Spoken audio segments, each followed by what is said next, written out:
শরীরের ক্ষত আপনারা সবাই দেখছেন নাকি দেখেন নাই? শারীরিক নির্যাতনের শিকার হয়েছেন রায়হান রাফির প্রেসার কুকার সিনেমার নায়িকা ও মডেল স্নিগ্ধা চৌধুরী।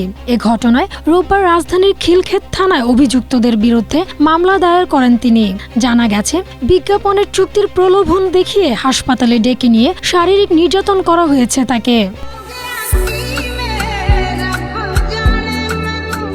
মামলার অভিযোগে বলা হয়, বিজ্ঞাপনের চুক্তি স্বাক্ষরের কথা বলে একটি হাসপাতালে ডেকে নেওয়া হয় স্নিগ্ধাকে। পরে সেখানে তার উপর শারীরিক নির্যাতন চালান আসিয়ান গ্রুপের চেয়ারম্যান নজরুল ইসলাম।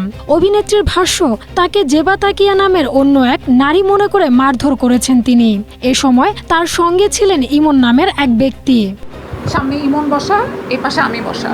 উনি আমাকে হঠাৎ করে ঘুরে বলতেছে, তোরে তো আমি খুঁজতেছি অনেক দিন থেকে। আমি বললাম, আপনি আমাকে খুঁজতেছেন মানে? বলে, তোরে আমি 3 মাস ধরে খুঁজতেছি। আমি বললাম, আপনি কেন আমাকে 3 মাস ধরে খুঁজবেন? আপনাকে তো আমি চিনি না। বলে, তুই জেবা টাকিয়া না? আমি বলছি, জেবা টাকিয়াকে? তিনি আরও বলেন, সে সময় ইমন পরিস্থিতি শান্ত না করে উল্টো স্নিগ্ধাকে ওই পরিচয় মেনে নেওয়ার জন্য ইশারা করেন। অভিনেত্রীর দাবি, জেবা তাকিয়া চেয়ারম্যানের সঙ্গে প্রতারণা করে টাকা আত্মসাৎ করেছিলেন, ফলে তাকেই সেই নারী মনে করে শারীরিক নির্যাতন করেন।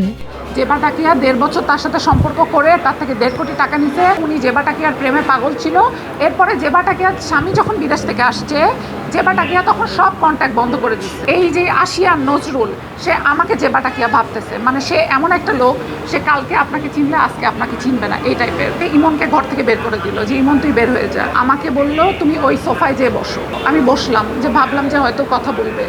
নির্যাতনের বর্ণনা দিয়ে অভিনেত্রী বলেন, রুম থেকে সবাইকে বের করে দিয়ে আমার হাত পা বেঁধে ফেলেন, এমনকি আমার ফোনটা ছুঁড়ে ফেলে দিয়ে গলা চেপে ধরেন তিনি। 2 হাত দিয়ে আমার রশি দিয়ে 2 পা বাঁধলো আমার, এবং সেই রশি আমাকে বলে কি, এই রশি দিয়ে হাসিনা রাজাকারদেরকে ফাঁসি দিছিল।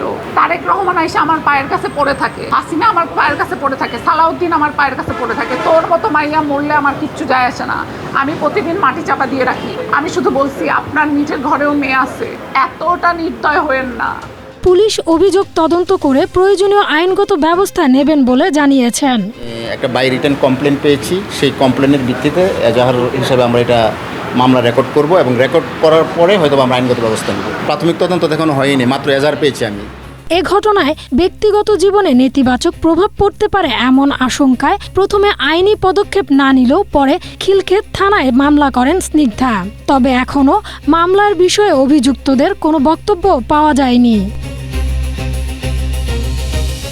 Humaira Siddika, Asia post.